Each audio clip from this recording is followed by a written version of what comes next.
Well, good morning, everyone. This is Bobby Gonzalez. I would like to call this meeting to order. It's 9:46.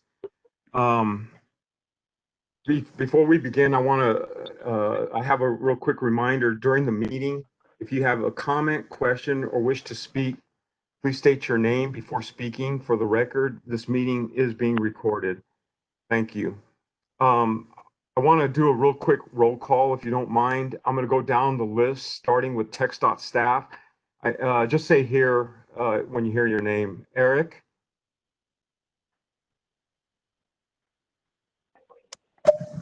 I'm here. Donna, Here. Bonnie, Here. Noah, Here. Carl, Here.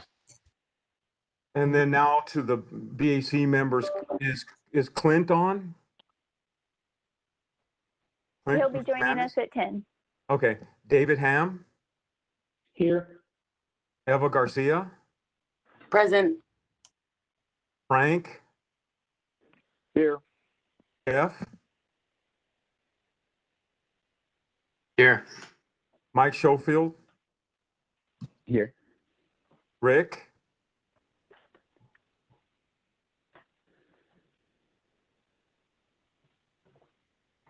Rick, are you on?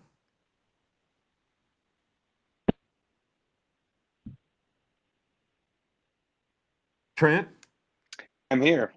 Good morning. that was Rick. That was Trent. Trent, okay. But we didn't hear from Rick. I'm assuming he's on. He Is is there anyone- on. There we go.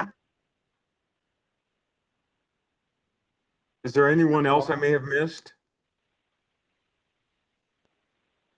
That should be everyone. Okay. All right. Well, next order of business is Bonnie, you have our safety briefing.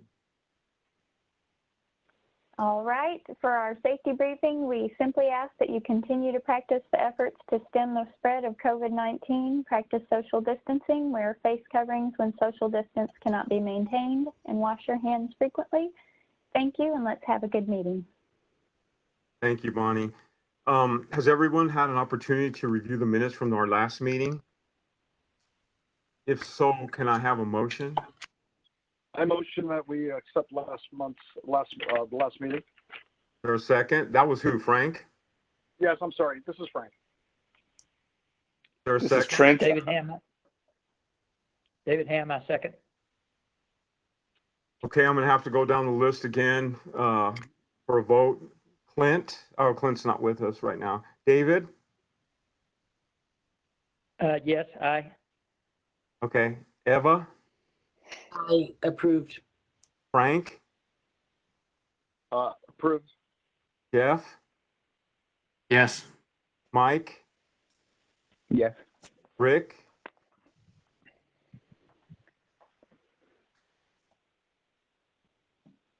Grant? I approve. Okay. Eric, you have a report for us regarding statewide bicycle and pedestrian matters? I do, and I'll keep it short this morning. Cool. Quick update on membership. So we have been recruiting interested candidates. We have, actually, we will have 4 vacancies to appoint in August. We're carrying 1 at the moment. That would have been, I forgot his name already. So anyway, I'll follow our member from Amarillo. Yes. And then we have 3 current terms that are ending in August. That would be for Carla and David and Jeff. We've received a total of 24 applications, with both Carla and Jeff indicating an interest to continue their service on the committee. So we are currently working with commissioners on a series of recommended appointments. They've not had a chance to, not all of them have had a chance to be briefed on those. We are looking at having them take action on appointments at their August meeting. Now, just as for those of you, for Carla, David, and Jeff, if the commission does not take action in August, if it gets postponed to September or even beyond, you may continue to serve on the committee until they take their action. So if it does, for whatever reason, get delayed, you can continue on past August 30th or August 31st. The work that the committee did on looking at whether or not to expand their scope to include pedestrian and personal mobility devices, that has been under discussion with commissioners, and we are moving forward with some proposed changes to our rules to expand the scope consistent with the committee's recommendation. And so that is how your recommendation will be put into, or be under consideration at the commission, is the department will propose rule changes consistent with that recommendation, and we will go through the rulemaking process to change what is in the administrative code with respect to this committee's scope. Now that can take 6 to 9 months, so we will keep the committee briefed on that as that proceeds. I've not necessarily heard anything that would suggest that they would move ahead with anything but what your recommendation was. But we will certainly keep you apprised of that process as it proceeds. So then again, we just completed, we have finished last year's call for projects. We have created the final task with closing up that call was to create a conditional project list that would be contingent on future funding. We have that list. We have notified project sponsors whether they are on that list or not. And so what we call the 2019 Transportation Alternatives and Safe Routes to School Call for Projects, that effort has officially finished. And let's see, from a construction standpoint, all of the projects that the Commission awarded in 2015 have been let for construction, with half of those projects complete. The 2017 award cycle, 2/3 of those projects have been authorized for construction. So we'll continue to make progress on construction of biped projects in areas of the state of under 200,000 in population. We do have an effort to train folks on biped counters, and that was initially thought to be something that would be delivered in person, but we have worked with a consultant, and they are now moving forward with online version of those training modules. And then finally, just a note, common practice with this committee has been to identify time on the agenda where members can report out what's going on in their community. We accidentally left it off this agenda, and it will return on your next meeting agenda in October. And that concludes my report. Any questions of me?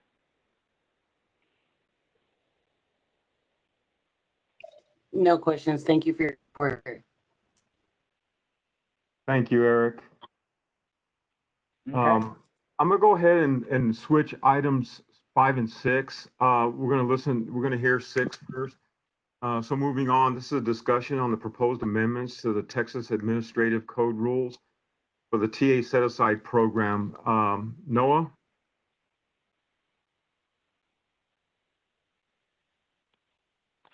Thanks, Bobby.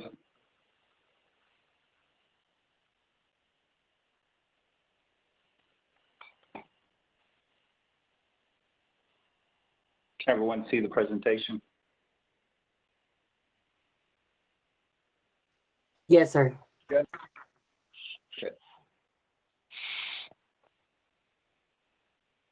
Morning, everyone.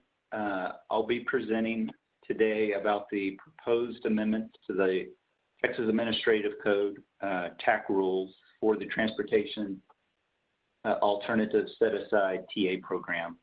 The Transportation Alternative Set-Aside program, or the TA program, as I'll refer to it throughout this presentation, is the federal program that provides funds to state DOTs for bicycle and pedestrian infrastructure. As far as the agenda for the presentation, we'll do a quick overview of the TA program, where we talk about the current rules of the program, and then also some trends that PTN has documented over the last 3 call for projects. We'll talk about the goals of the TA program rule revisions. The presentation will be an overview of what the amendments are intended to accomplish, not a review of the specific language. And then the last item, next steps, we'll talk about what the process is to present the proposed rule changes to commission, and then about the BAC's opportunity to provide formal comment.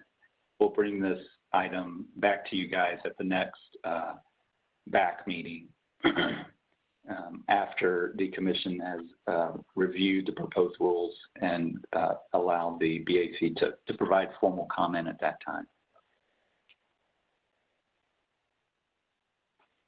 So the TA program rules are based on federal guidelines. Those federal guidelines are under Title 23 of the United States Code, Section 133.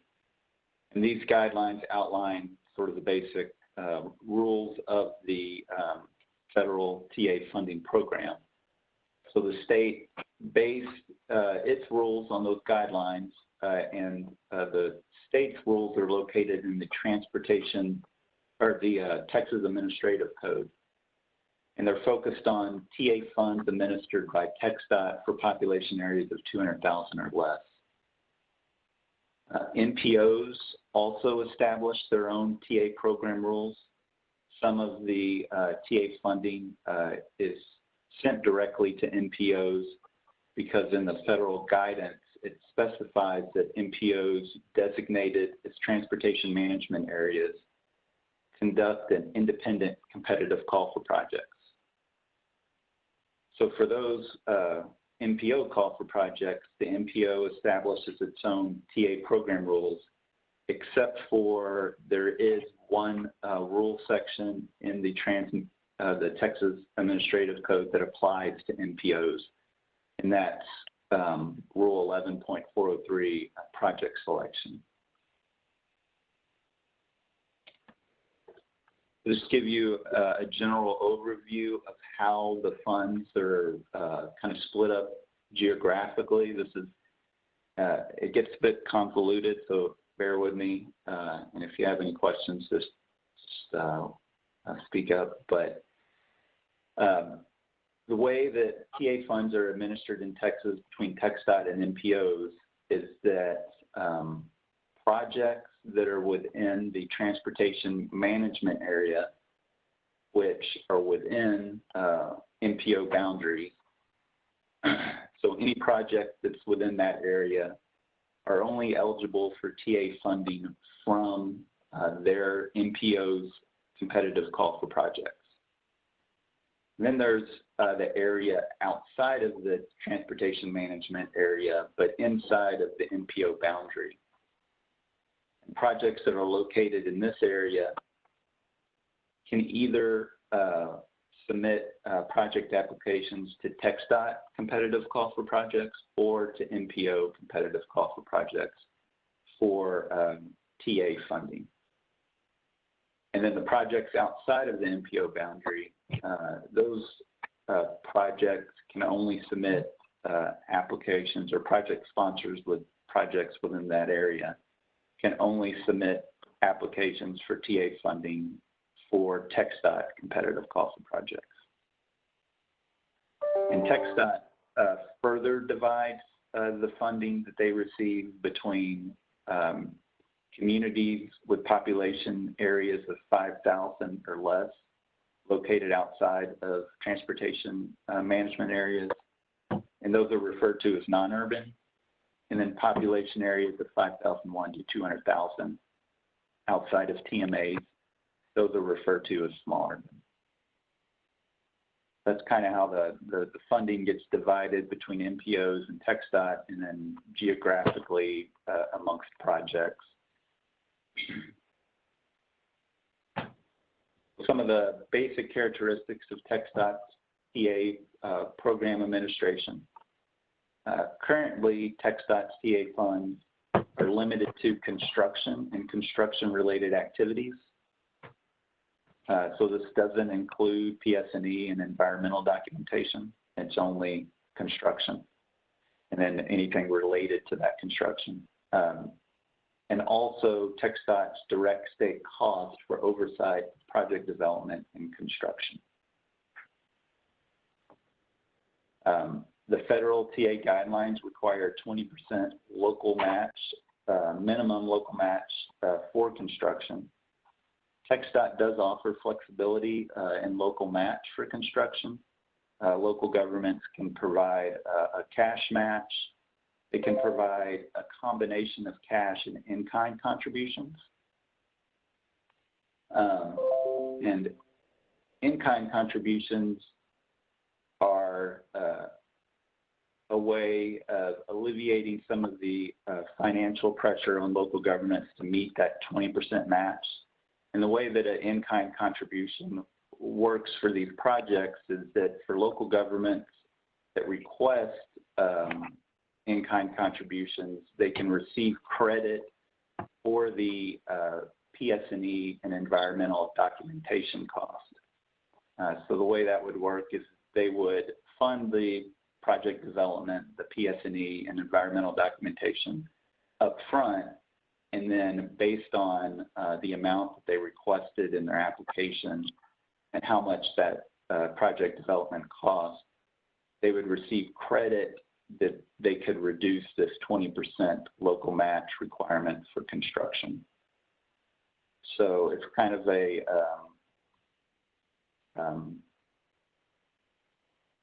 delayed credit for some of those PS&E and environmental costs the local government will pay for up front. TxDOT also has the Economically Disadvantaged Counties program. And this program, for counties that are identified in this program, those projects within those counties can receive a reduction of the 20% local match. So based on certain thresholds or economic thresholds for counties compared to the average for the state, depending on how far above or below those economic thresholds, will determine the amount of reduction that project within that county will receive for the 20% local match. Can I chime in with a question? Sure. Specifically about the Economically Disadvantaged Counties program. Out of clarification, I understand that because Cameron County is eligible for EDC, but I understand that it has to be for on-system projects and not for off-system projects. And I'm just wondering if that's part of the state guidelines and rules, or if that's done at the district level. So does an off-system project, is it still eligible for EDCP reduction? Yes, they would still be eligible for EDCP reduction under the state rules. Okay, so if we are not eligible for off-system projects, then that's happening at the district level, correct? Is that I'm just curious because that's what I understand. Yeah, and I can answer that. Okay. This is Bonnie, and the EDCP program is a state-funded program, and it is available for use on the TxDOT TA program.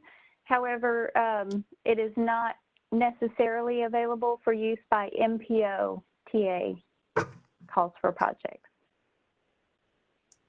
Okay, that's That helpful. would be- Thank you, Bonnie. Yes, you're welcome. That was Eva.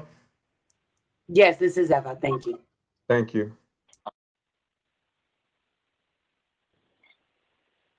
All right, and then as far as overmatch, TxDOT always welcomes local governments to provide more than the 20% minimum local match requirement. And in some cases, local governments do apply more than a 20% match. Another characteristic, project sponsors are responsible for 100% of cost overruns for the project. So whenever a project sponsor applies for a competitive call for projects and the commission review, they're a high-ranking project and the commission reviews that project and awards funding, the amounts of federal funds that are awarded that project is fixed. And so as the project develops and is let, if there are project overruns above that fixed award amount, that's 100% the responsibility of the project sponsor. So it's not a 80-20% split at that point. The local sponsor has to cover 100% of those costs. So PTN has administered 3 call for projects for TA funding, 2015, 2017, and 2019. And through the, during those 3 call for projects, we have documented some trends that are outlined on this PowerPoint slide. For smaller communities of 50,000 or less, these communities are more likely to request the use of in-kind contributions, which in-kind contributions is a way to reduce that financial burden on local governments, but in-kind contributions can complicate project development and billing, and they also in-kind contributions also can delay project delivery and obligation of TA funds. Smaller communities are also more likely to lack institutional and or financial resources and expertise to oversee project development and construction. They're more likely to withdraw projects from the TA program, and they're less likely to apply for funding, leaving excess funds at risk of lapse. And that risk of lapse is real important to TxDOT and the program. Whenever TxDOT receives the federal funding for the TA program, it has a 3-year shelf life. So there's a 3-year window from when TxDOT receives the funding until the funds are obligated for a project for it to avoid lapse. And what a lapse means, it means that the funding is at risk for being taken back by the federal government. So the federal government wants us to obligate that funding within 3 years, and obligating the funding doesn't mean just awarding a project. It means getting the project all the way up to construction letting. So the project is fully planned and developed and ready for construction, and that's when that federal funding is obligated. So anytime a project is withdrawn, or if we don't get as many applications and there's excess funds, then those excess funds are at risk of lapse. TA funding awards are typically based on preliminary cost estimates. This can result in projects with overruns, which can lead to increased financial responsibility for the local government, and can also lead to reduction in scope. The local government may try to reduce the scope staying within the original intent of the project, but reducing the scope in order to bring that budget back down below the awarded amount. Or if the overrun is too much of a financial burden for that local government, they may choose to withdraw the project. Also, projects can have underruns, which result in excess funds being sent back to the TA program, and this also leaves that funding at risk of lapse. So both project withdrawal, fewer applications, and excess funds can leave some of that TA funding at risk of lapsing, meaning that it has to go back to the financial or to the federal government, and TxDOT doesn't get to spend it on projects. As far as in kind, yes.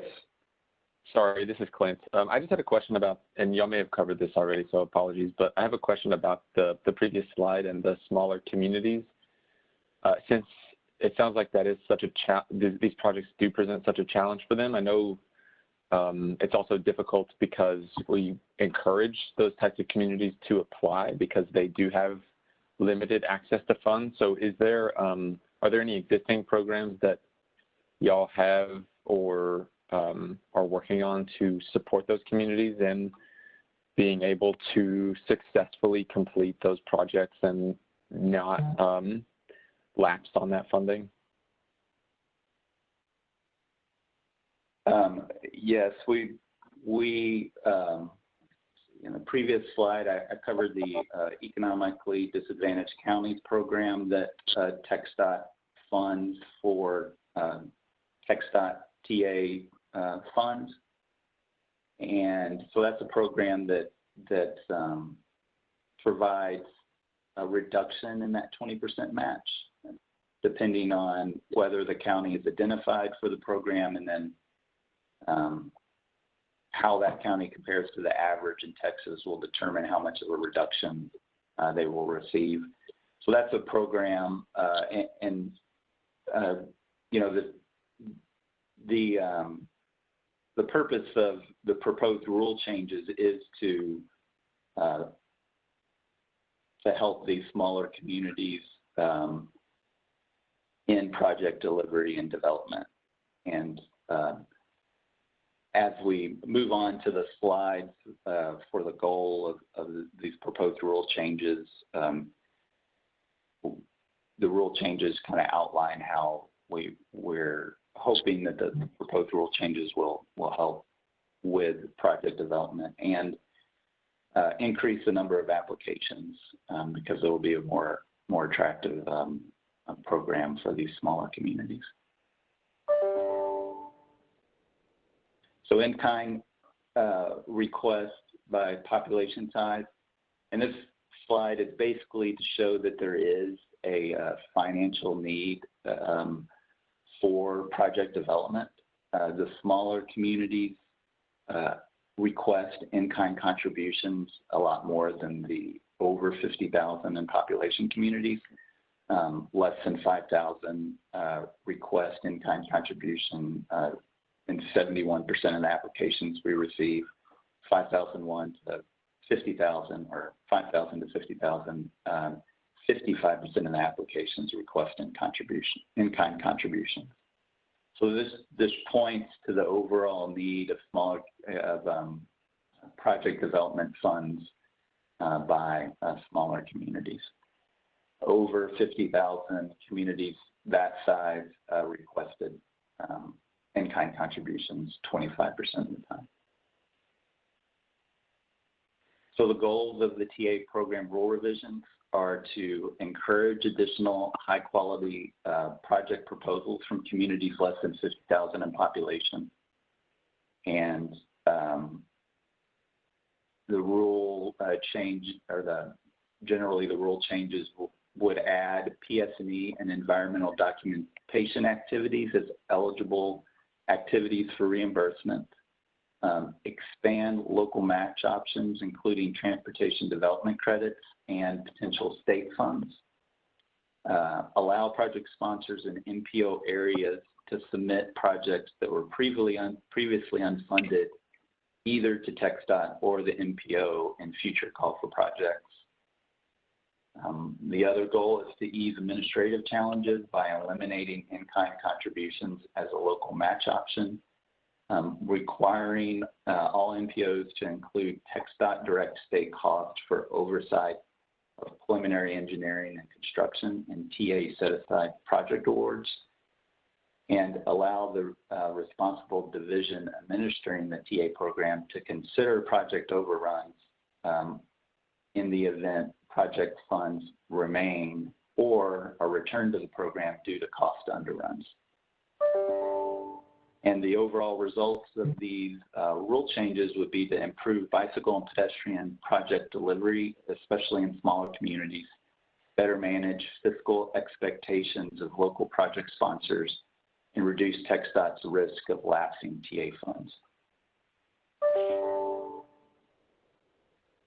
So the next steps, PTN planning to present the proposed rule changes at the August commission meeting. After those rule changes are presented to the commission, PTN will send the proposed rule change packet to the BAC members. The BAC members can then send PTN comments to assemble and summarize. And then at our October BAC meeting, we'll discuss the comments and take action on formal comments from the BAC. And with that, does anyone have any additional questions? This is Clint. I have a clarifying question on the program rule revisions page. That one. Thank you. Although the box on the left, the second bullet mentions expanding local match options, and then in the box on the right, the first bullet describes getting rid of the in-kind local match option. I just wanted to make sure I understand that the expansion is, you're not expanding beyond in-kind, you're kind of expanding into other monetary buckets. Is that right? So those two don't contradict each other, correct? Yeah, and by adding PS&E and environmental documentation as a eligible activity to be reimbursed, we are, for communities of 50,000 or less, we are providing a more direct fund, like they can be reimbursed for PS&E and environmental documentation instead of in-kind contribution. Yeah, where they would get credit. So it's a more direct, for communities of 50,000 or less, it would be more a direct way of funding PS&E and environmental documentation. Okay, Clint, this that is makes sense. Beyond that, I think you pointed out, maybe we need to work on this the way we talk about it here. I appreciate that. I hadn't made that connection. It does look a little odd to be expanding on the left and then eliminating on the right. I get it. Thank you. Oh, no, yeah, I appreciate it. And I think it makes sense. I do have another question. Do y'all, I know that there are application budget limits currently, for any one specific project. Do y'all expect that adding PS&E and environmental documentation will mean that those project budget maximums will need to be increased, or do you think that the projects will still be able to fit within those budget maximums?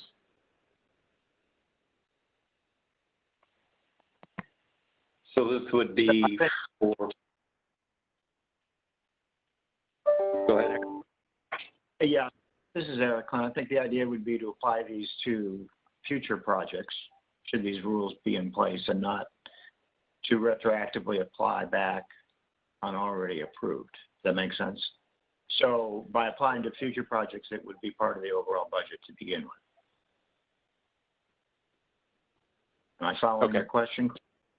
Yeah, I was just thinking about the last call. There's I think I'm probably going to misremember the number, but there was, the maximum you could apply for was maybe $500,000 for a specific project.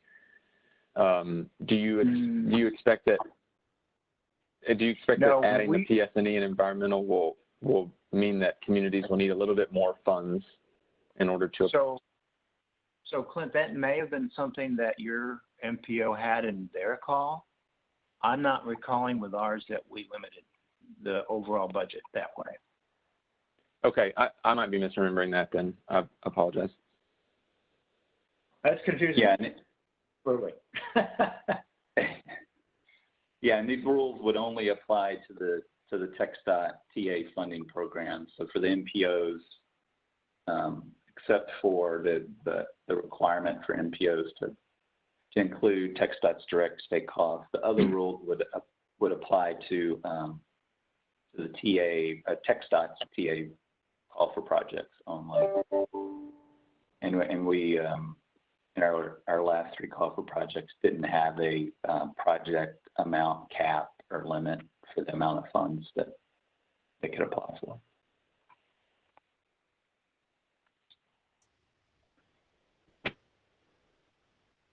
Eva, I like the recommendations, and obviously the overall results is what we're striving for.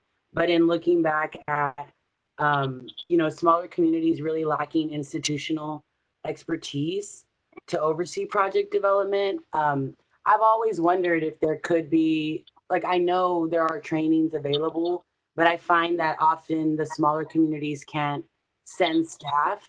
And if there was a way to incorporate training as a requirement of the funding award, this may not be the best time to include it and add it. We want to move forward, but just wondering if that was considered in any way with expertise issues.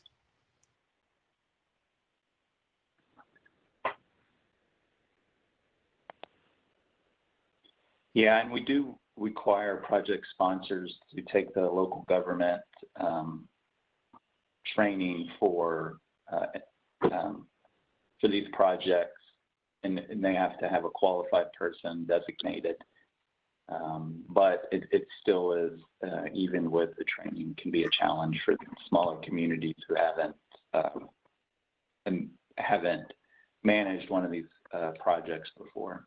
I think particularly for bike infrastructure also, it's a little bit different than what they might be used to, these local government sponsors. But thank you.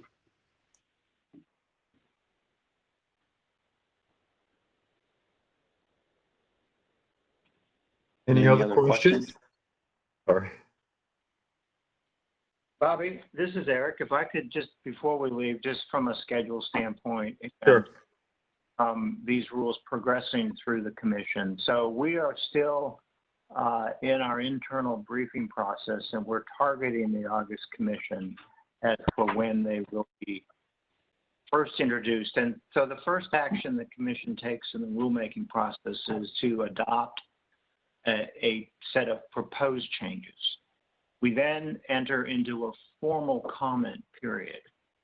And then at a subsequent date, usually no sooner than 3 meetings, so it typically takes about 3 months to get to what we then call a final package, which is supposed to document and identify any changes to the proposed rules as a result of the public comment. And so when Noah described working with the committee in that during that formal comment period, we are going to look to make sure that your next meeting will fall within it when we establish that comment period. So we would typically meet with you again in October, and we will strive to do that as long as that meeting will fall reasonably within the formal comment period on the rules. So stay tuned for an October date, but we're going to try and make the next meeting happen so that there's sufficient time for the committee to consider the proposed rules and the weigh in with any recommended changes, and then those recommendations would become part of the public record. They would be referred to as the recommendations from the advisory committee if you took action on them, and they would be considered along with the others and documented along with the others on the final rules. which I think we're currently targeting with an August proposed rule action. I think the soonest we could act would be October, at the October Commission meeting, more likely that it would be November. Great. Thank you, Eric. Sure. So if we have no other questions or comments, we'll move on. We'll move back to item number 5. So this is a discussion and action on the Bikeway design effort for the Bikeway selection guiding principles. First and foremost, I want to thank the working group, Carl, TxDOT staff for the hours that that was put into this effort. We've actually been working on this since last fall, and now bring it to the full back for your approval and are asking for your support. So with that, Carl, you want to take it from there? Absolutely. Good morning, everyone. Let me go ahead and pull this up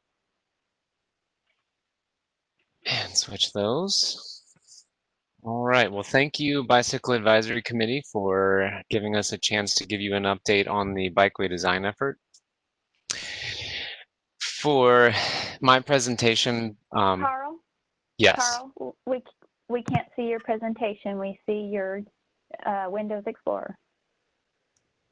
That's where That's unfortunate.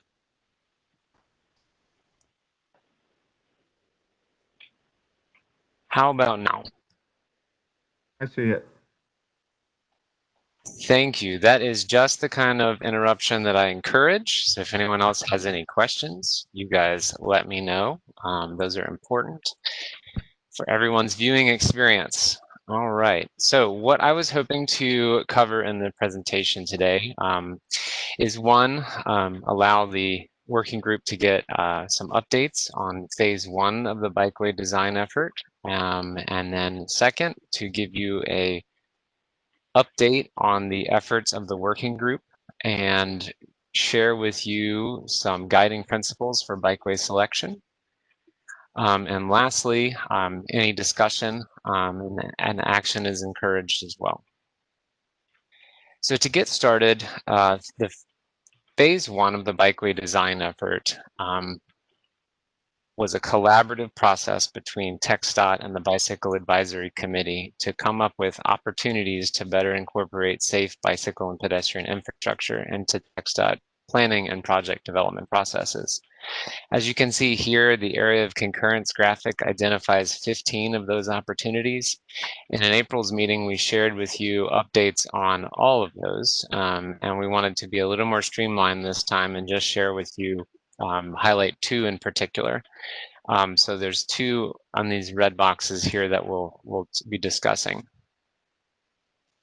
So first, the area of concurrence that was continue to incorporate bicycle criteria into the project safety scoring tools. The project safety scoring tools was an effort led by the design division, and it began either before or during our first phase, our phase 1. And so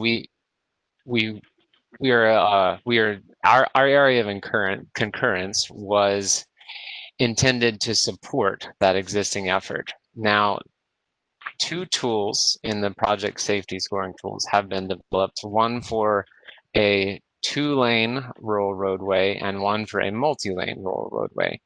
And while multiple criteria were considered, bicycles were not specifically addressed at this stage for those 2 tools. However, there's 2 tools that are currently up for development, and those are an urban and rural intersection tools.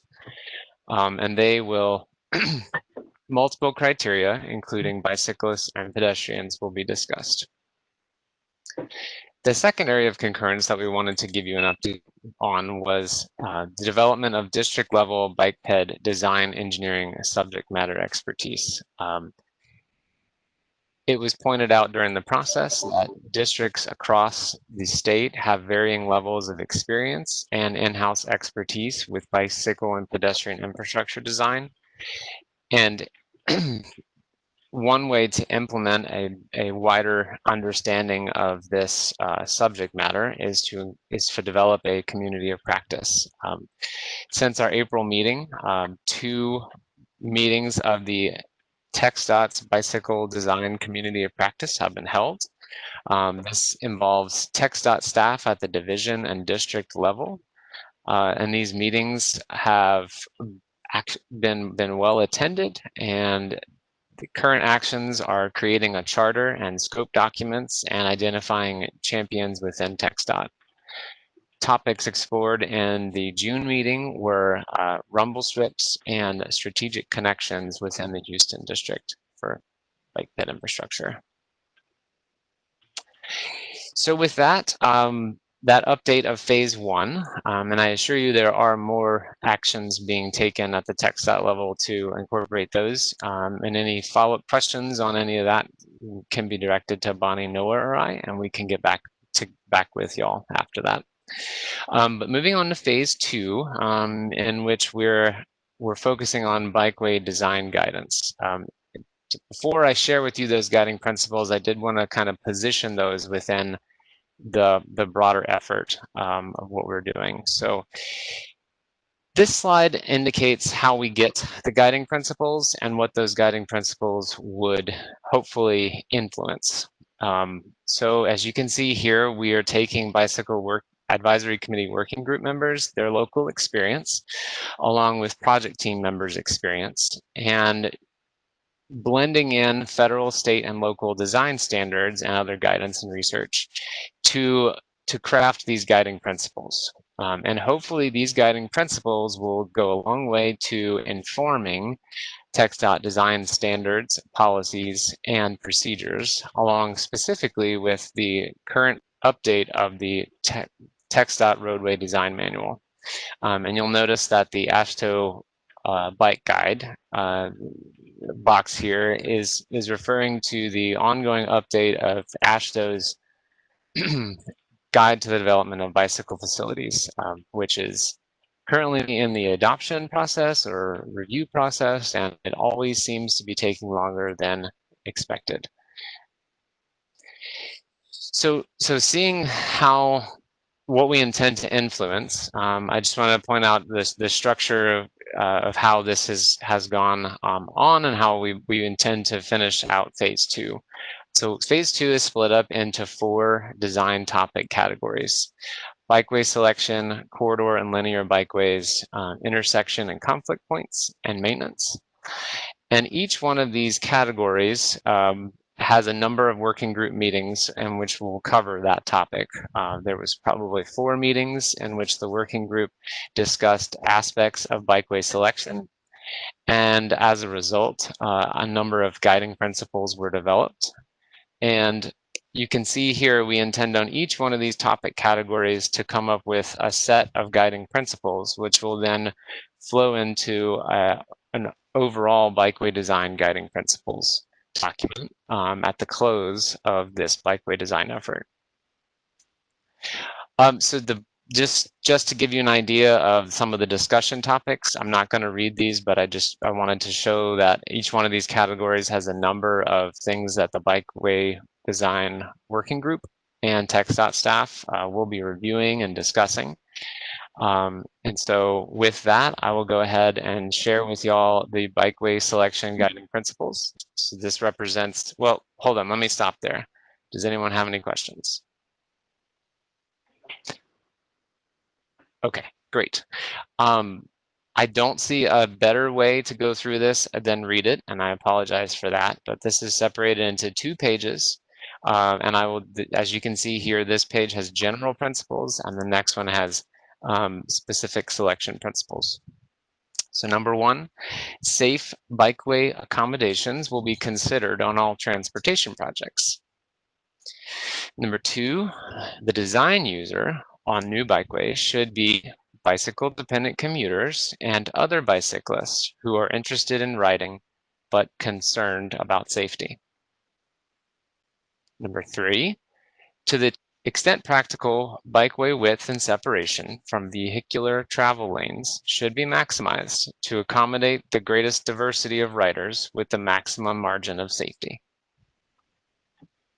Number 4, reducing frequency and severity of crashes and conflicts between all users should be the priority in project design when capacity is being added.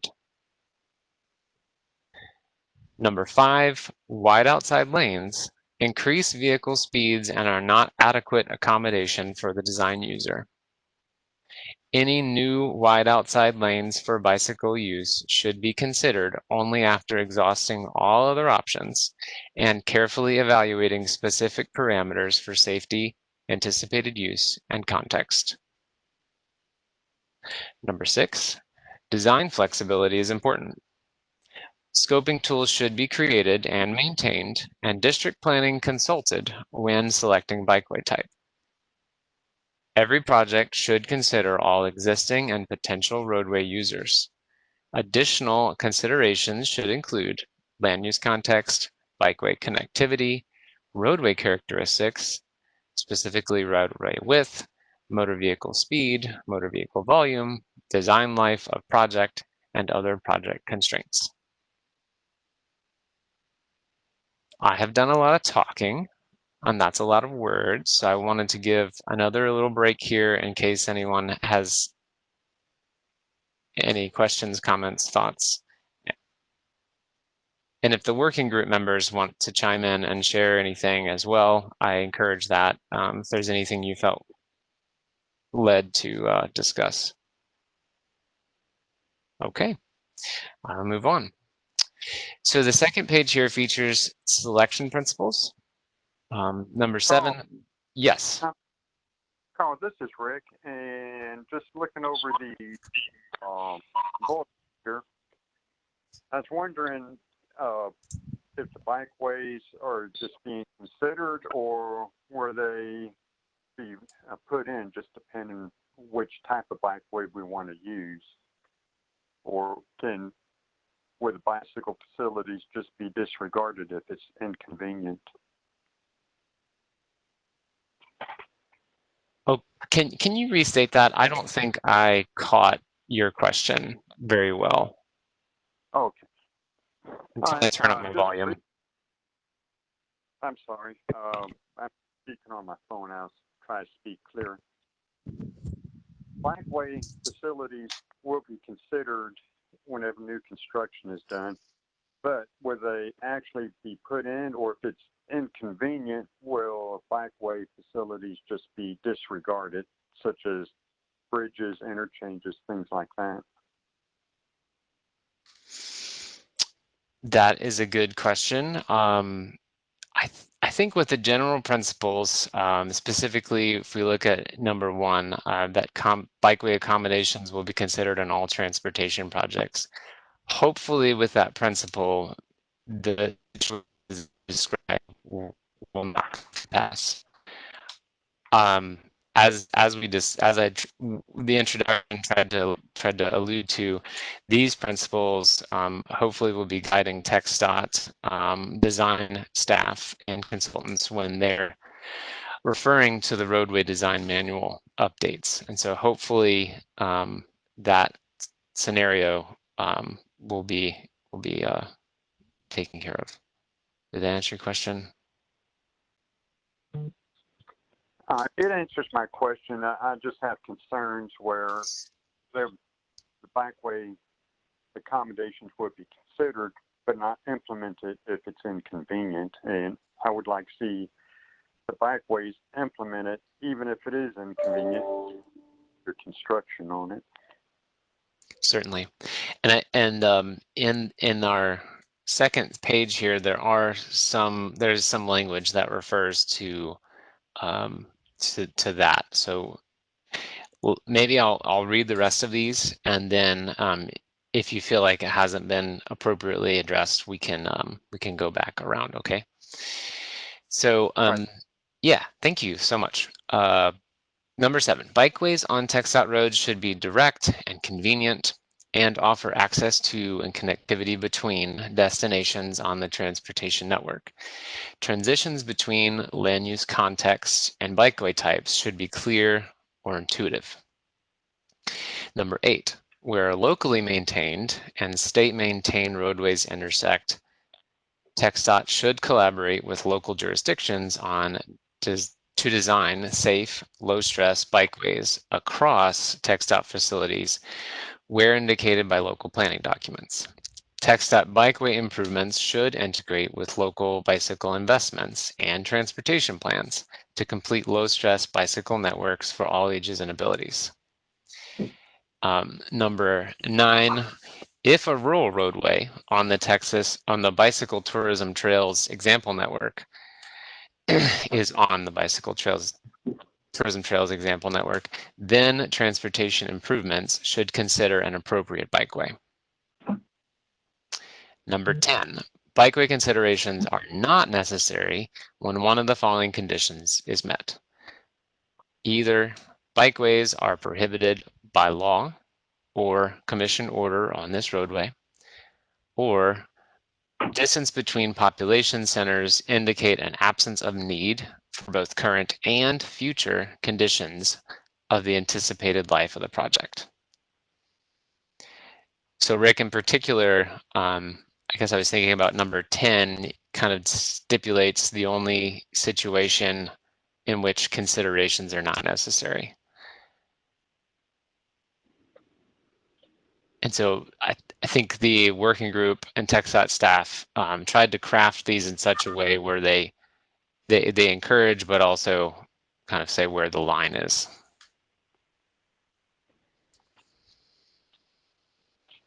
Oh, thank you, Carl. I just come from a background, basically in law enforcement, where things can be looked at and considered, but can be disregarded. And when you add in the wording "shall," that means that it will be looked at and it would be implemented, such as arrest procedures, things like that, where we're required to make arrests, whereas other times it's discretion as to whether we do any type of action. And I'm just trying to project that on into the wording here, where the bikeways will be considered, and it's nice thinking about it, but if they're not ever implemented, nothing will get done. Hi, Rick. This is Bonnie, and I'd like to just take a moment to say that this bikeway design effort has been a very collaborative effort between TxDOT and the BAC members. And so the outputs, the guiding principles that are generated by the BAC and adopted by the BAC are definitely being taken to heart and incorporated into TxDOT's policies and design manual and procedures that are in the process of being developed. And we are definitely working as an agency to respect and honor this effort and the intent behind these. And so I hope that you will see the results of these efforts, and we will continue to report back to this body on how these guiding principles are then taken and interpreted into the work that we are doing as an agency. All right. Okay. Thank you, Bonnie. I guess I'm just going by my experiences working with our local TxDOT in San Angelo and trying to make suggestions on bikeways there, and just kind of getting ignored on some of my suggestions. And when they do put some bikeway facilities in, I feel they're a little dangerous. And so I'm just going by past experiences with my dealings with our local TxDOT unit. We understand and appreciate that perspective.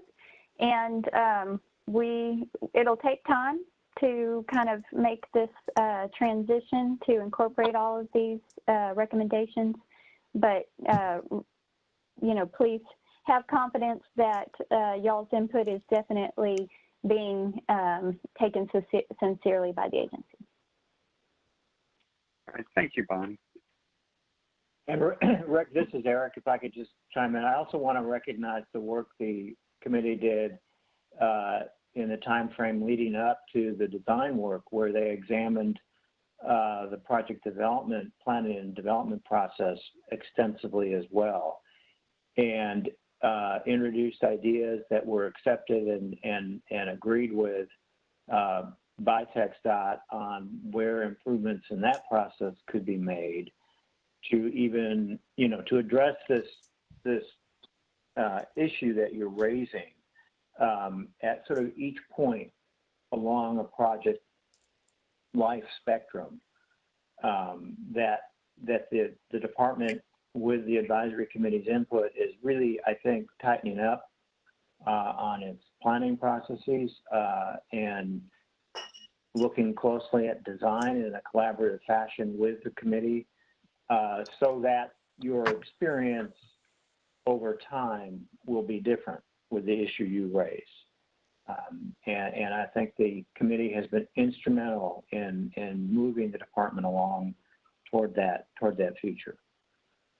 And this is just a next step for us. All right, thank you, Ed.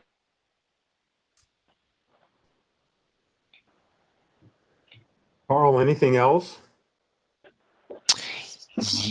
I have a couple more slides.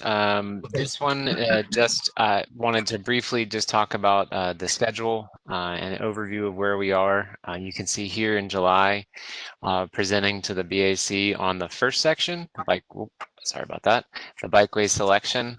And then the working group has already concluded discussions on corridor and linear bikeways, and we'll be presenting those in October.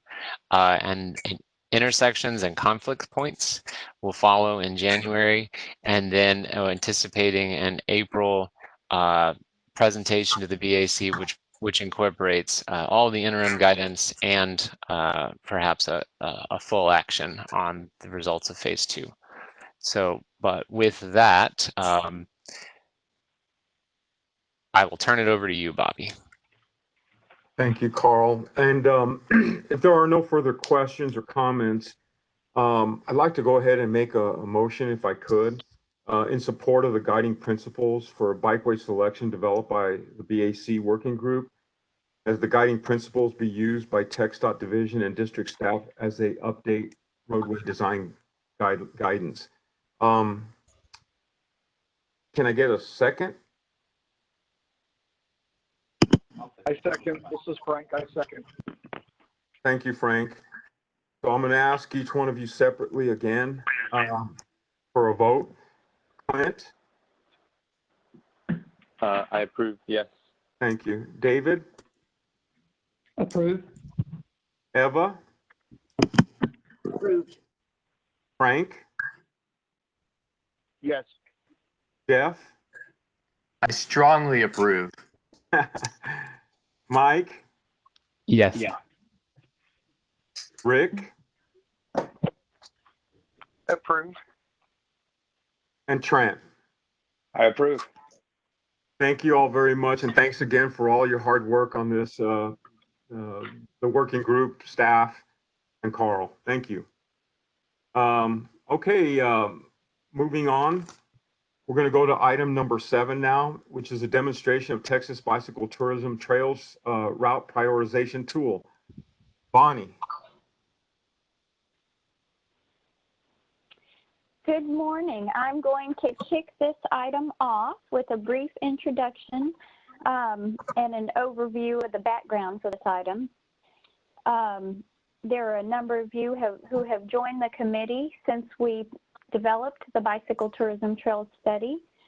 In 2018, we completed the study in collaboration with the Bicycle Advisory Committee, And the study identified an example network based on high-level data and qualitative and quantitative criteria that were established by the committee. Development of the network will be subject to a local stakeholder process as well as local detailed evaluations of local conditions. The BAC sent a letter to the Commission in January 2019 requesting that the network be prioritized and funded. And while a dedicated funding source has not been currently identified, we have been working with the consulting team at High Street Consulting to develop this prioritization tool, so we will be ready when funding does become available to identify potential projects. So with that, Brittany, we are looking at the presenter mode rather than the presentation mode. So if you click on the display settings there, yes. Thank you for joining us, Brittany. Can you hear me, Bonnie? Yes. And you're seeing the presentation and not the presenter mode, is that right? Yes. They're switched. Okay. Thanks so much, Bonnie. And thank you guys for having me today. So I'll go through just an agenda of what we'll cover. So Bonnie covered some project background. I'll go over the prioritization criteria that we're using and just do a demonstration of the tool.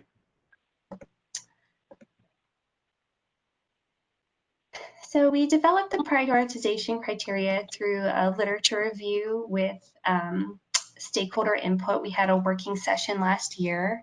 We collected, we cleaned, and we overlaid available data sets.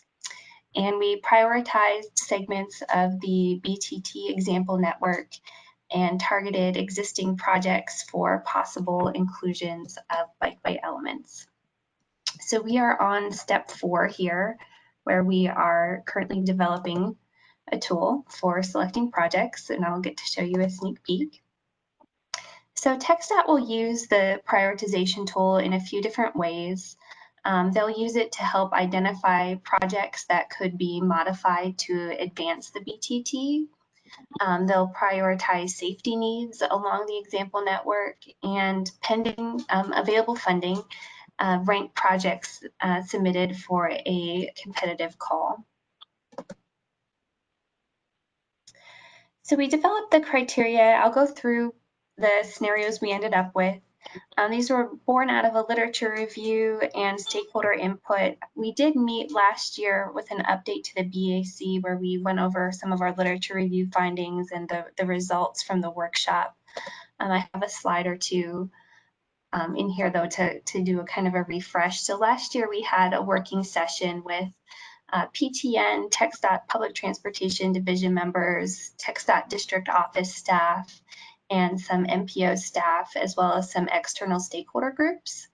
And we used that time to talk about selection criteria, prioritization criteria, and weighting that criteria. So safety came out on top, as well as connectivity, and then economic development and project readiness were sort of in the middle, followed by community support, improving quality of life, and plan alignment.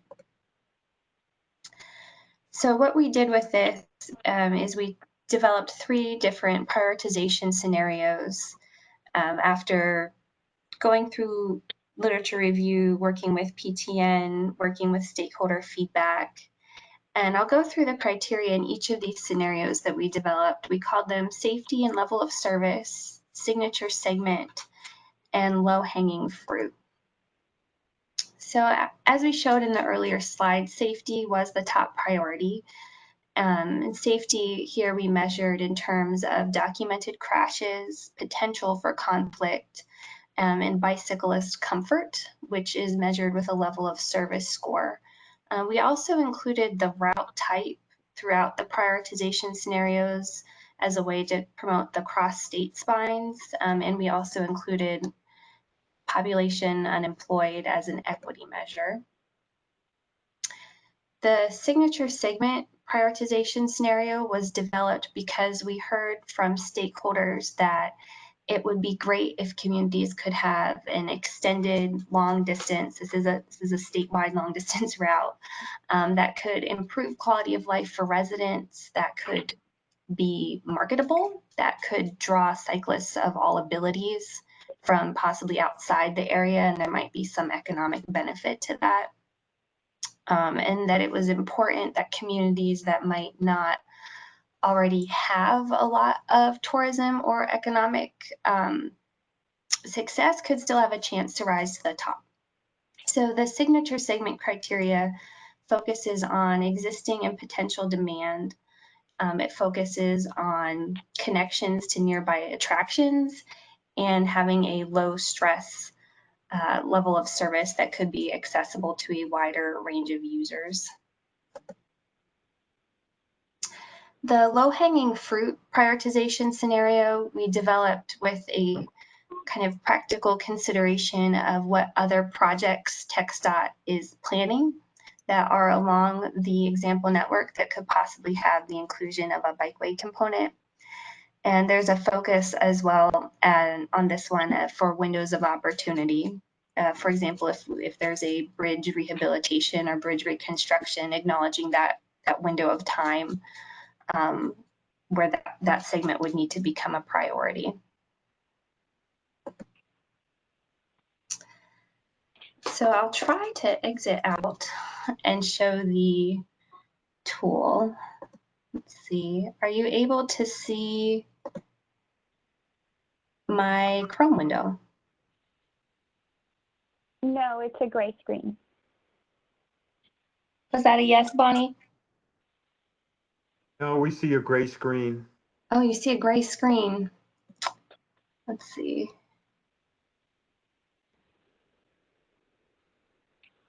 Show preview.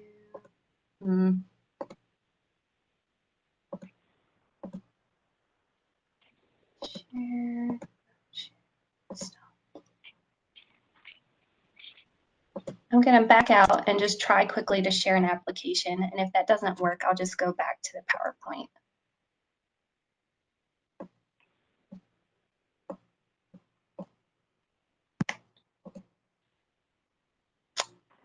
Do you see Abilene?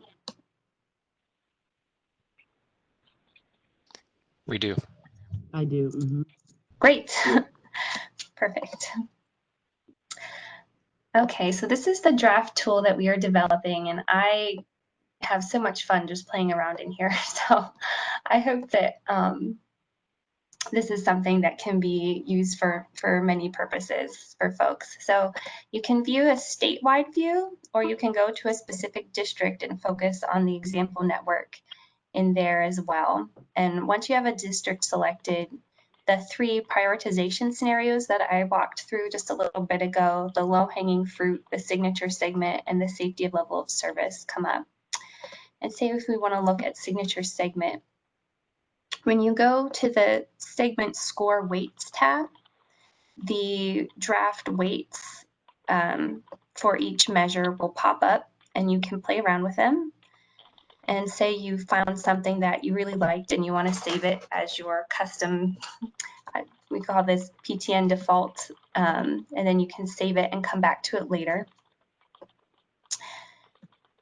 And then if you go over to the segments tab, and on the map as well, you can see some of the highest scoring areas. And so for signature segment, for example, the green here shows projects that overlap. I'm going to turn those off and we'll come back to those in a second.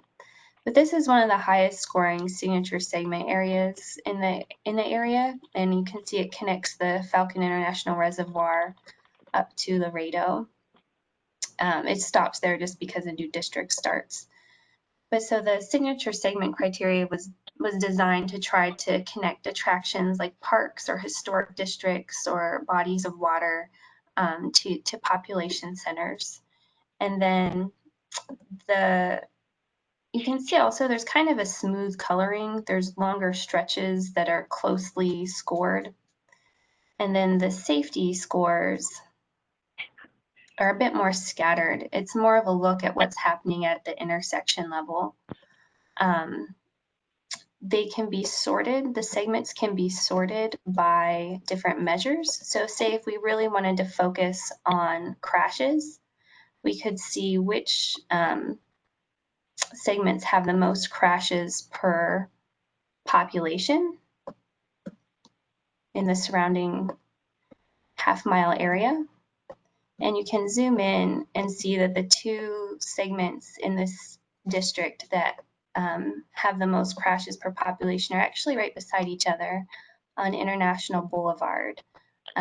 We have cyclist crashes in here, so it looks like at some point in the last 5 years there were some crashes along here. So it can be used for things like this where you can sort by each individual measure and try to target sections of the network by high crashes or by a poor level of service, a high number of intersections, things like that. You can also then go to the UTP projects page and see if there are any projects occurring in the area. And it does look like if I turn the projects layer on, there is a project planned in the area that would be a widening project. The segments can be filtered by the existing facility type. If I do a reset here to look at everything and say I only want to look at facilities that don't meet BTTS Bikeway design guidance, or per Carl's last presentation, we want to make wide outside shoulder as something of a last resort. So we would look at that as well. And you can kind of filter. Here's where segments don't currently meet design guidance. The low-hanging fruit scores, I'll go up to those. Those are designed to highlight projects with an overlap. And so if we go over to UTP projects, we can filter these projects by letting year. Say we maybe only want things that are 5 years out. That would filter. Or say we really want to focus on bridge replacement. We can see that there is a bridge replacement happening in this district, and it's on Queen Isabella Causeway.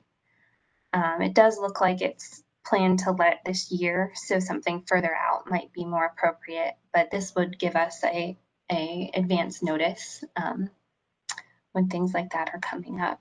Then your results for both the projects and the prioritized segments can be downloaded. You can always come back into the application and review the weights that you saved, or you can also download your results as well. I love the tool and the example of the Queen Isabella Causeway. That region did get Tiger funding to do some improvements on this causeway, and there was a life capacity issue with the causeway reaching its, I guess there was concern from TxDOT about the weight bearing load.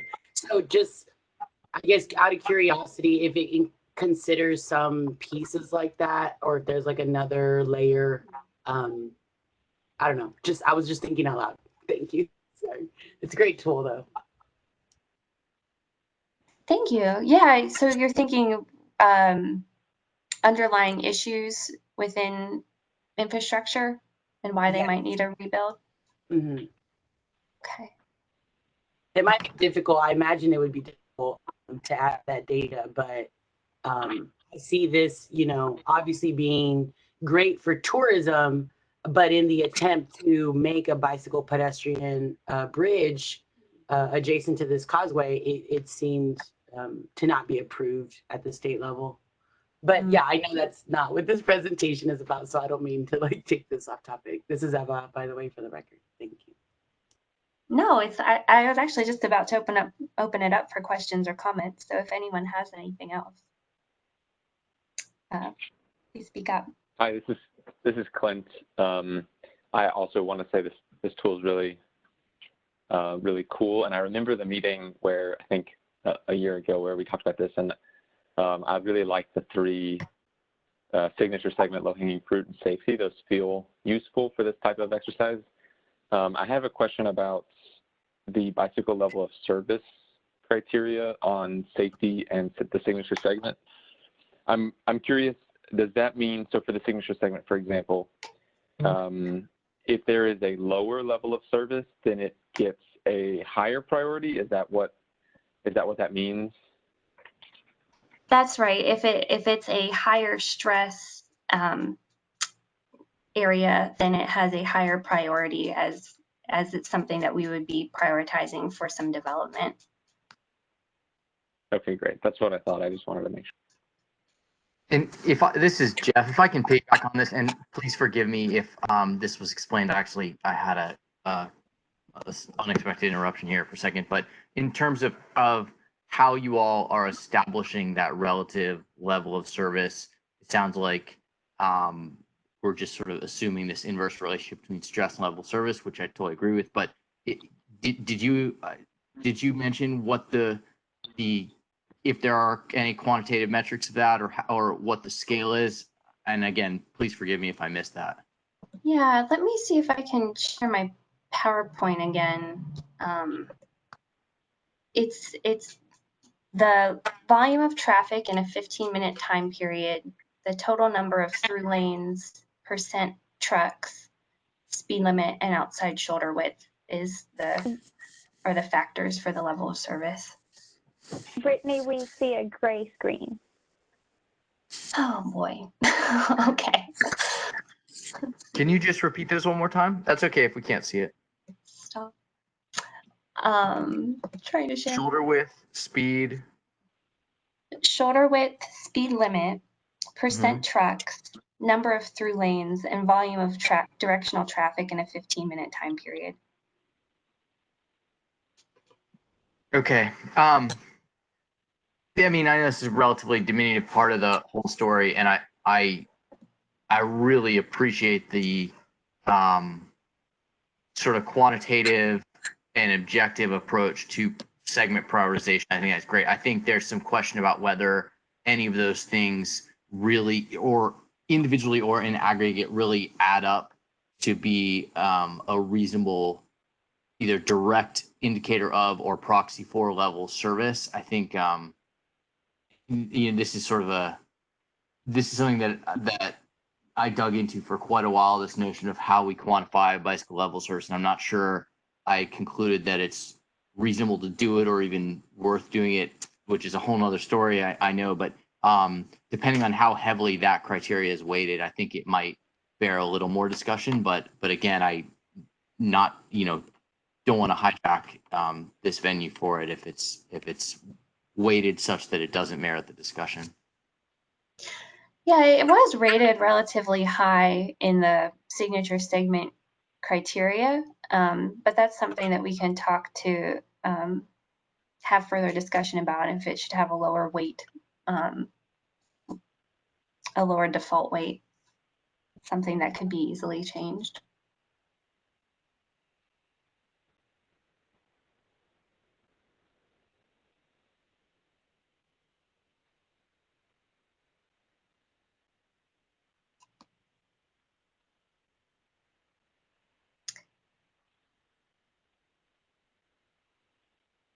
Any other questions?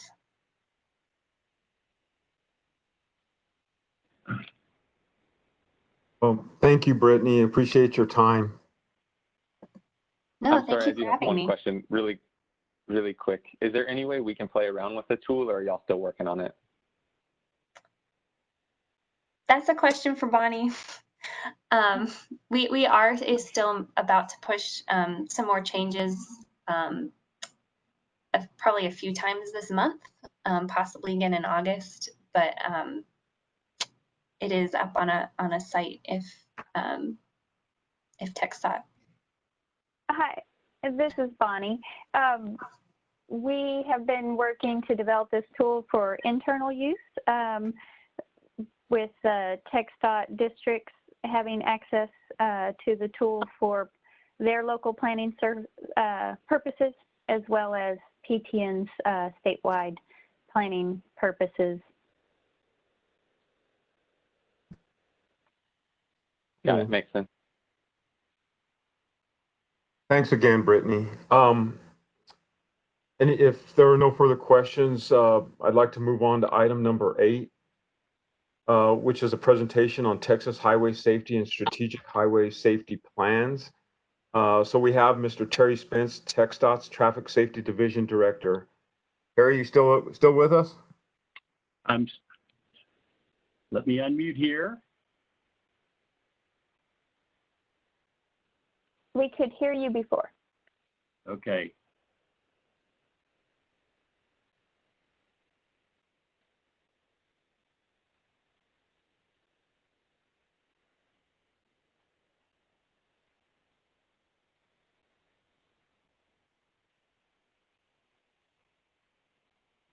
Terry, I think you're muted now. Okay, can you hear me now? There you go. All right. Well, good. And can you see the presentation on the screen right now? We cannot. We cannot. Okay. Let me go back to share content here.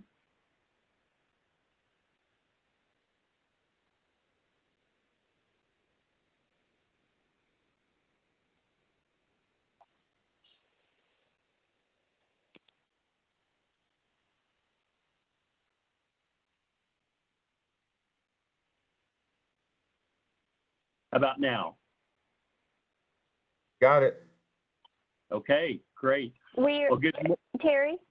Yes. We're viewing the presenter mode with your notes. If you go up to the display settings at the top, there should be an option,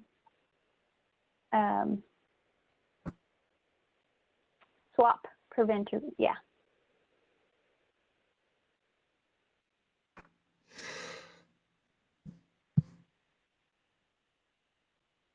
Okay, so now can you see the screen okay? Yes. Okay, great. Well, thank you and good morning. I appreciate the opportunity to be able to come and talk to the Bicycle Advisory Committee and share some information about two really important plans that the Department of Transportation coordinates. I'm going to talk just briefly about the upcoming fiscal year 21 highway safety plan, as well as the 2017 through 2022 strategic highway safety plan. And again, TxDOT serves in the coordination role in terms of putting those together.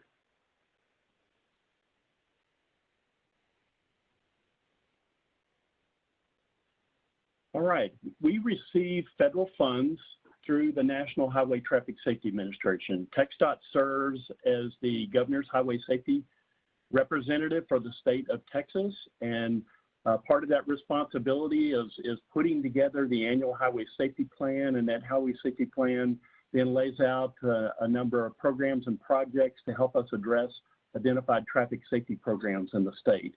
And you can see on the slide here several of the areas I'll be talking about today in terms of our highway safety plan and some of the key areas where we've identified we'd like to have projects and programs to help us address the problems, from child passenger safety to bicycle safety to distracted driving, impaired driving. Overall, we have 3 plans that we help coordinate within the Traffic Safety Division here at TxDOT. The umbrella plan is called the Strategic Highway Safety Plan, and through that process, we know that by using a combined approach of the 3 E's, engineering, education, and enforcement, that we can combine those efforts and make a difference in terms of what we're doing with traffic safety in the state. So the strategic plan, against that umbrella plan, it gives us goals, strategies, countermeasures, and targets. The Highway Safety Improvement Program is over in our traffic engineering side of our division, and these funds engineering projects. And then the Highway Safety Plan, the group that I provide oversight for that section, that provides education and enforcement grants. Our Highway Safety Plan has various funded program areas. We go through and identify what our traffic safety problems are in the state. We plan solutions, and then we go through and apportion what available funds that we receive through the Department of Transportation, again, through the National Highway Traffic Safety Administration, to support various projects and programs. So each of these areas that I have listed here has at least a performance measure, We have certain core performance measures as a state that we report to the National Highway Traffic Safety Administration. We put together an annual report each year. We complete that at the end of December. We work on the federal fiscal year, so our highway safety plan operates from October 1 through the following September of each year. So again, what I'll be talking about today is a plan that our commission approved the funding for the highway safety plan back in May, and then we just recently submitted our plan to the National Highway Traffic Safety Administration for funding consideration, and they'll have 45 days to review, process the plan, and then we'll begin the process to execute the grants.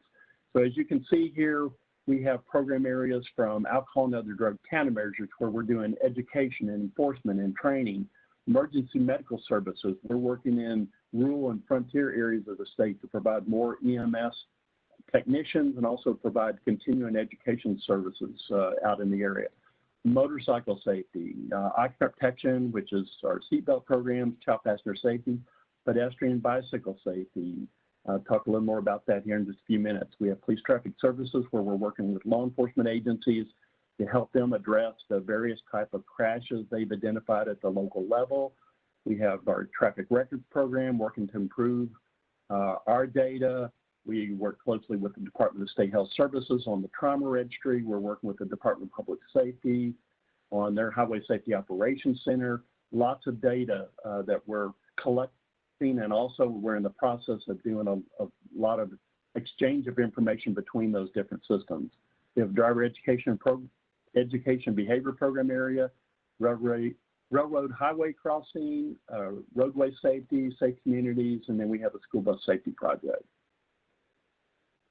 I'm going to take just a few minutes and give you an idea of what's taking place with crashes here in the state. The good news, if you look at this data, that since 2016, we experienced 3,794 traffic fatalities here in the state. And as you can see, from 17, it dropped to 3,726, 3,652, and in 2019, we were at 3,610. So we've seen a 4%, almost a 5% decrease in fatalities. And still, it's unacceptable for anybody to be dying on our roads, but the good news is the numbers are starting to go in the downward direction. This is a statistic that's pretty much, it's really hard to believe. And this is something we try to get the information out there to let people know that we've had at least one person die on our Texas highways every day since November 7th of 2000. So think about that. This coming November, if we don't have a deathless day on our roads between now and November 7th, it'll be 20 years since we've gone a day without having at least one person die on a road. So that's 7,192 days. We've lost over 69,000 lives in traffic crashes since that time.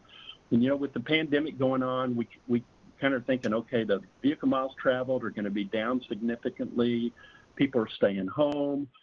Maybe we'll experience a deathless day during this time period, but unfortunately not. I've had a lot of people asking questions, hey, have we had that deathless day yet? And unfortunately, it didn't take place during that time period.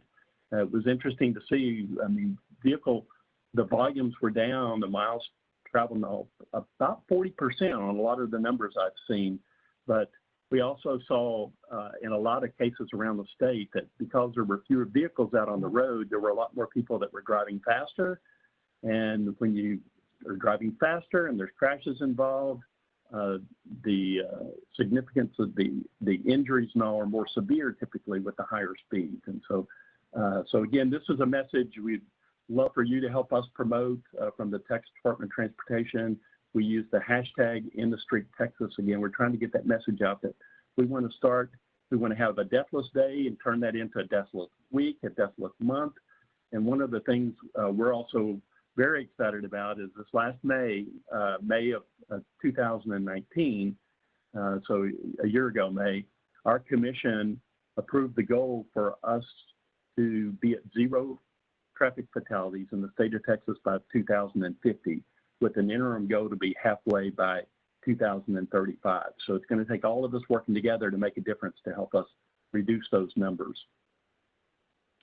couple other numbers I just wanted to run past you fairly quickly. You can see here the vehicle miles traveled, so that's traveling per 100 million miles traveled. Fatalities are going down, but you can see that the vehicle miles are going up. We don't have the numbers in for 2019 yet, but we're anticipating those numbers will be up for 2019. Of course, they should be dropping significantly, we think, then for 2020 with the pandemic going on. Our fatality and fatality rates, again, the numbers are starting down, so that's a good sign. So fatalities are going down as well as the fatality rate, so per 100 million miles traveled. Alcohol-related fatalities. From 2017, you can see we were at 1,216 alcohol-related fatalities. In 2019, 1,025. So again, that's a 15.7% decrease since 2017. So that's a good sign. Motorcycle fatalities. Look at these numbers here. Motorcyclists typically represent just under 2% of the vehicle mix that are out on the road, but it's not uncommon for us to see motorcycle fatalities be anywhere from 11.5 to 12, 13, 14% of the total fatalities. So as you can see in 2016, we experienced 500 motorcycle fatalities, 498 2017, but in 2019, we're at 410. So again, going in the right direction. Unfortunately, the pedestrian numbers that you're going to see here, as well as the bicycle numbers, were down slightly, as you can see. They've kind of hovered in this range. In 2016, we had 66. They had dropped to 57. In 2018, for the bicycle fatalities, we were up 71. As you can see, that's the highest number that we had experienced over the previous 5 years. And then in 2019, we dropped slightly to 68. Pedestrian numbers, on the other hand, as you can see, they've been kind of all over the place. In 2016, we were at 680. But if you go back just to 2014, we were at 488 pedestrian fatalities in the state. But starting in 2017, the numbers had dropped, but now we're up on the, unfortunately, on the upward swing. And so we had 615 in 2019, 626 2018, and then 2019, 660. And so this is definitely an area, the 660 represents about 18% of our total traffic fatalities in the state. And the bicycle fatalities accounted for approximately 1.88%. And unrestrained fatalities, this number here, this is when you take the motorcyclists, the pedestrians, the bicycles out of the picture. So you're only looking at the vehicles that are inside occupants, and you look at seatbelt usage.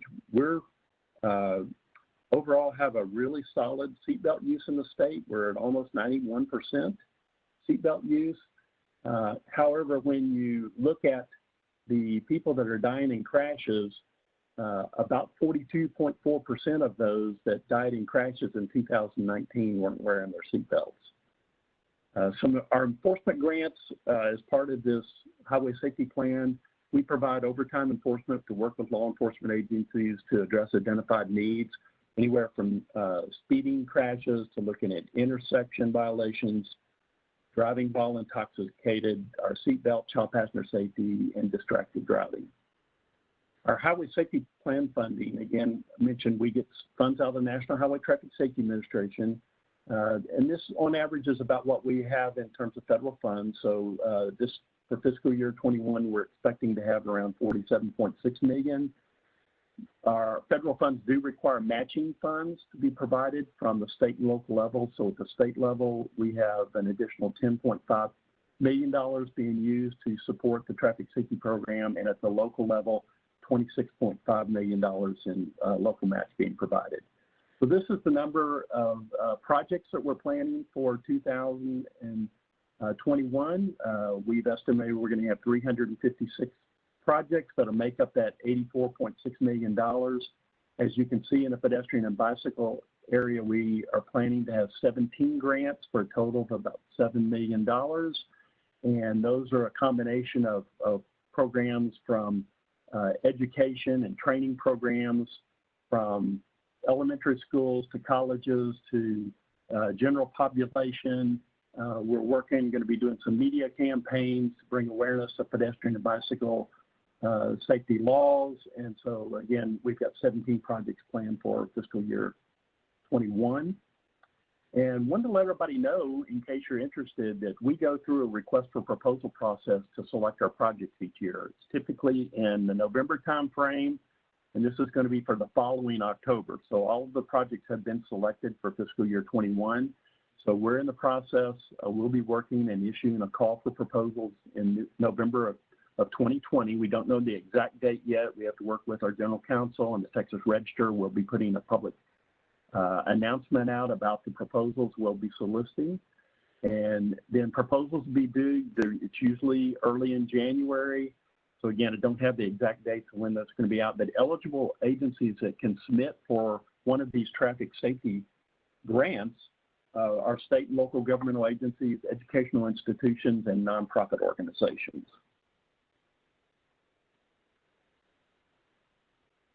I'm going to switch over now. The other plan that talked about, again, we do the highway safety plan, the highway safety improvement program, the engineering projects, and then the strategic highway safety plan. I mentioned this is our umbrella project. It's a statewide coordinated safety plan that we actually work with the Federal Highway Administration in terms of submission of that plan. And one of the requirements under the transportation bill was to put together a 5-year plan. We had plans previously, but this most recent one covers 2017 through 2022. And so the overall goal is we want to reduce fatalities and serious injuries on our public roads. The information, we go through and do a lot of problem ID, analyze that data, so it's very data-driven. We will update that every 5 years. We're in the process right now, so in fiscal year 21, this upcoming fiscal year, we will be updating our strategic highway safety plan. And so that'll be a new plan that'll pick up and start in 2022 and move forward for the next 5 years. So as I mentioned, this falls under the FAST Act, the current transportation bill. Again, through that plan, you're going to see that in engineering, education, enforcement, and the combination of those and how they can work together to help us make a difference. We identified as we went through the planning process 7 emphasis areas. I'm going to show you those just real quickly. And under those emphasis areas, we do have strategies and countermeasures. And this is the website for where you can find the strategic highway safety plan. So it's TexasSHSP.com. Those 7 emphasis areas, again, after doing the data analysis, these were the ones determined by the overall Strategic Highway Safety Plan Committee for us to put our emphasis on to help make a difference here in this first 5-year plan. And that was distracted driving, impaired driving, roadway lane departures, speeding, pedestrian safety, intersection safety, and then older users. Each of these, we've had several statewide traffic safety conferences related to the Strategic Highway Safety Plan. And we also, each of these areas, these emphasis areas, have emphasis areas teams that get together and work on the particular area that they agree to work on. If any of these areas are areas that you would be interested in participating in, you can follow up with me and I'll get you in contact with our folks we work closely with the Texas Transportation Institute over at Texas A&M on coordinating and implementing the Strategic Highway Safety Plan. If you'd be interested in participating in one of these work groups, please let us know. Again, you can go out to the TexasSHSP.com website, get more information, contact information, and you'll be able to go in and look at and see the different strategies and action plans that we put together for all of these emphasis areas. And this is just a little more information. I actually pulled the information from the website, and it shows you, again, those key areas. So this is where you can go, click on one of those areas as it indicates there. If you're interested in the pedestrian safety, you go to click on that, and that's going to take you and provide you statistical information, great background information in terms of what the emphasis area team has been working on. again, strategies, countermeasures, and actions that can be taken to, again, address these 7 key emphasis areas. And again, we're going to be going through that process to update the plan as we go into fiscal year 21 for preparation for fiscal year 22. So if it is, again, if the area you're interested in helping out, we would love to have you participate. And with that, I'll close with our In the Street. Terry, this is David Ham. Yes, David. The Safe Routes to School non-infrastructure and infrastructure funding, has that been awarded yet? That you're in your department, or? Yes, that's not part of one of these. That's a whole separate area in terms of the Safe Routes to School. So we're in the process right now of working on the non-infrastructure to do some education kits and curriculum from the school. And so we don't have that all finalized yet. So we're working on that right now.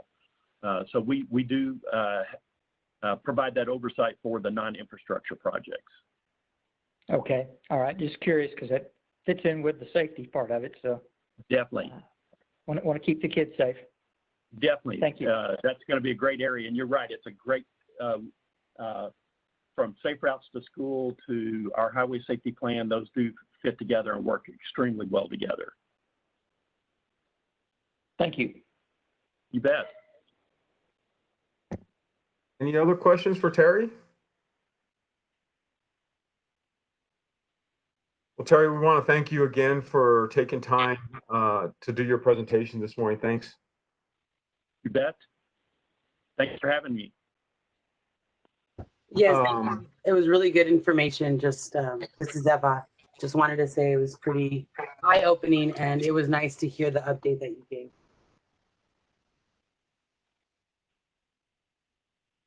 So with that, this is our public comment segment, and obviously due to the virtual format of the meeting, public comments can be submitted by email to biped@TxDOT.gov by July 27th of this year to be included as part of the meeting record.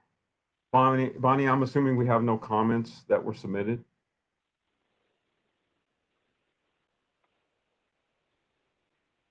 There were a few questions uploaded into the Q&A.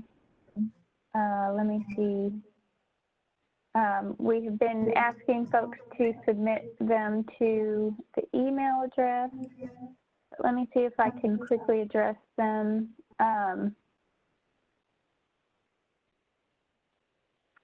So there was a question about transportation alternatives during that presentation. Can you clarify whether expenses for PS&E can count as part of a city's local match? And that question or response really depends on the program. So I've asked the individual, Warren Melton, to submit that in writing because there's more information needed to answer that question. And Susan Jarowski asked, with electric bikes extending the range for users, how will this impact what is considered bikeable distances between activity centers in the future? And that's a good question for us to take back to the folks working on the Bikeway design guidance to mull over. So we will definitely take that suggestion back. And another one that says, when will this be available? And I'm not sure what this was referring to. I believe it might have been the tool that is being developed for prioritization of bicycle tourism trails. And we are working with High Street Consulting to finalize that tool for internal use within TxDOT, and I hope to have it operational by the fall. And that's all the questions that were in the Q&A. Cool. Thank you very much, Bonnie. moving on, so discussion items for future back meetings. Does anybody have anything they'd like to see on whether it's the October meeting or any meetings thereafter? I thought one for sure would be an update on the Texas Administrative Code changes, Bonnie.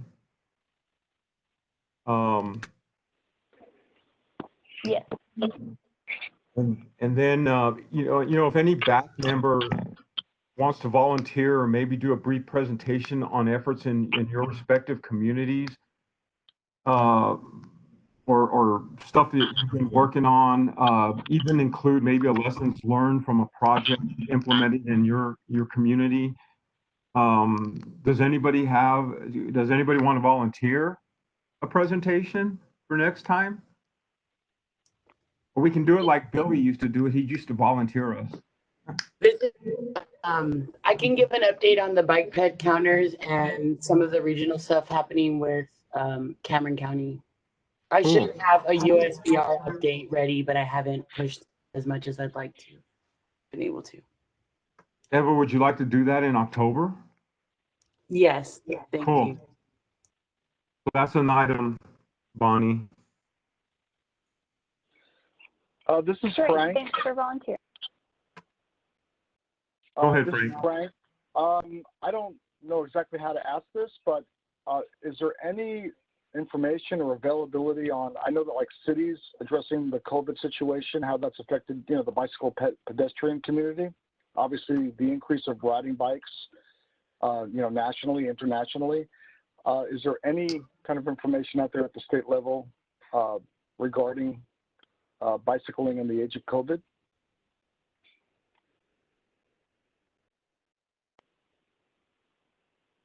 We are looking into the data that is available on our permanent counters, or the permanent counters that are installed throughout the state, mostly by local entities in urbanized areas.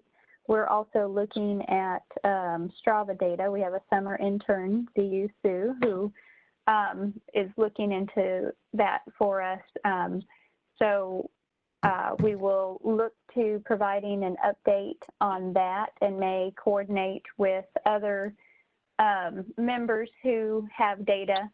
I know NCTCOG has been generating a lot of data related to COVID impacts on active transportation. So we'll put that down as well.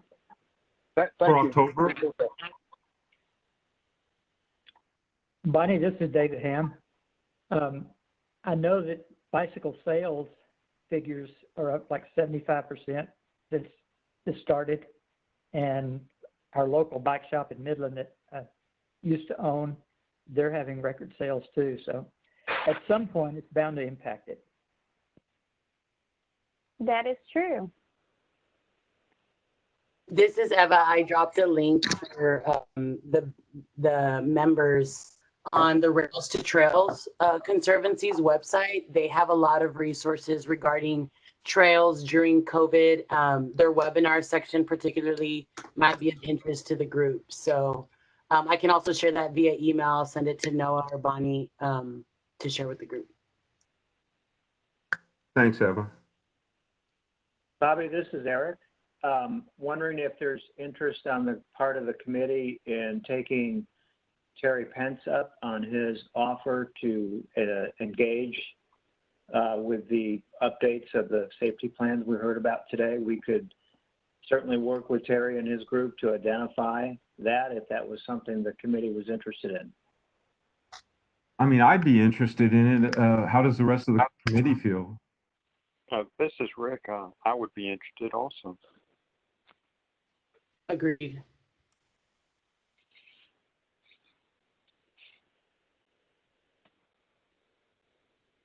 Any other thoughts? Is that enough for you, Bonnie? Yes, that's plenty for us to work with. I appreciate it. All right. Well, If we don't have anything else, I guess we can adjourn. Can I have a motion? This is Eva, motion to adjourn. Motion to adjourn. Okay. Second. Do you want me to go down the list again? All right, Clint, For adjournment? Approved. David, Approved. Eva, Approved. Frank, Approved. Jeff, I'm good. Mike, Approve. Rick, Approved. and Trent. Strongly approved. Well, thank you all very much. Stay healthy and safe. With that, this meeting is adjourned. Thank you so much. Thank you, Goodbye. Bob. Thank you. Thank you all. Thanks, everyone, for your patience and sticking with us. Thank you, Bonnie.